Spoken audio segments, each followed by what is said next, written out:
मैं एक विधवा थी। मेरे पति की मौत 15 साल पहले ही हो गई थी। मेरा एक बेटा है, उसका नाम विमल है।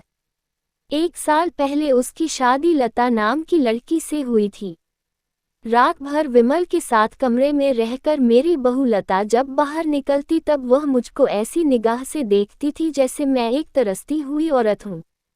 मेरी उम्र 37 साल की थी। मेरा बदन सुडौल था। कभी कभी मेरे दिल में भी एक कसक सी उठती थी कि किसी मर्द की मजबूत बाहें मुझे जकड़ ले, जिससे मेरे बदन का अंग अंग चटक जाए। इसी वजह से मैं अपनी बहू लता से जलती भी थी। पिछले कुछ दिनों से गांव के जमींदार का बिगड़ल बेटा मुकेश मेरे पीछे पड़ा हुआ था। जब मैं खेत पर जाती तब मुंडेर पर बैठकर वह मुझे देखता रहता था।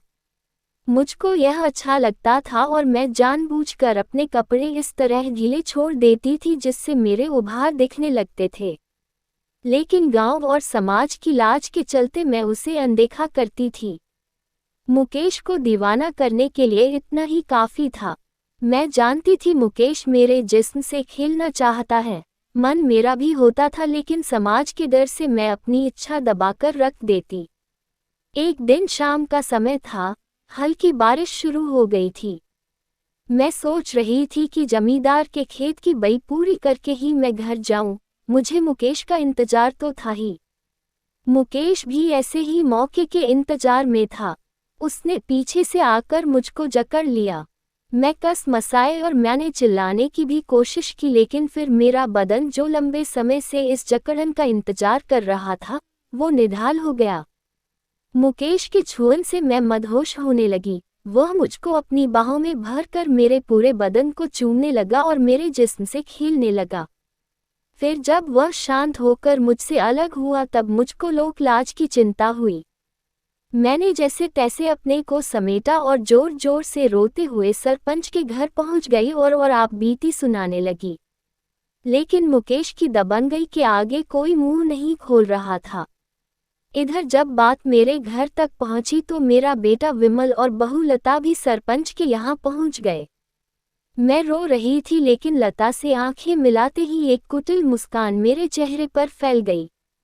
गांव में चौपाल बैठ गई थी। सरपंच और 3 पंच इकट्ठा हो गए थे। एक तरफ मैं खड़ी थी तो दूसरी तरफ मुकेश था। गांव के और भी लोग वहां मौजूद थे। गांव के एक बुजुर्ग ने बात को आगे बढ़ाते हुए कहा, जो हुआ सो हुआ, अब ममता जो बोलेगी वही सबको मंजूर होगा। तभी मुकेश के भाई पवन ने कहा, हाँ ममता बोल, कितना पैसा लेगी, बात को यही खत्म कर देते हैं।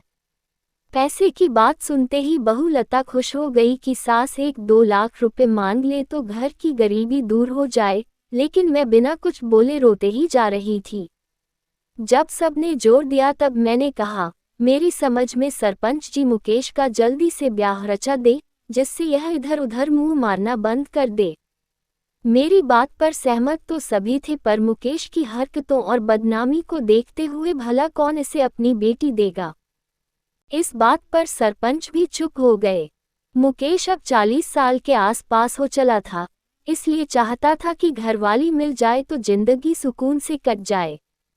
महेश ने कहा, ममता तुम्हारी बात सही है, लेकिन इसे कौन देगा अपनी बेटी।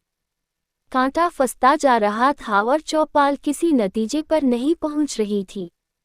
इसका सीधा मतलब होता कि मुकेश को या तो गांव से निकाले जाने की सजा होती या उसके खिलाफ पुलिस में रिपोर्ट दर्ज होती। मामले की गंभीरता को देखते हुए अब मुकेश ने ही कहा, मैं यह मानता हूं कि मुझसे गलती हुई है और मैं शर्मिंदा भी हूं। अगर ममता चाहे तो मैं उससे ब्याह रचाने को तैयार हूं। मुझको तो मनमांगी मुराद मिल गई थी, लेकिन तभी बहू लता ने कहा, सरपंच जी यह कैसे हो सकता है। आपके बेटे की सजा मेरी सासू मां क्यों भुगते। आप तो बस पैसा ले देकर मामले को सुलझाएं। तब पवन ने कहा, हम ममता की बात सुनकर ही अपनी बात कहेंगे।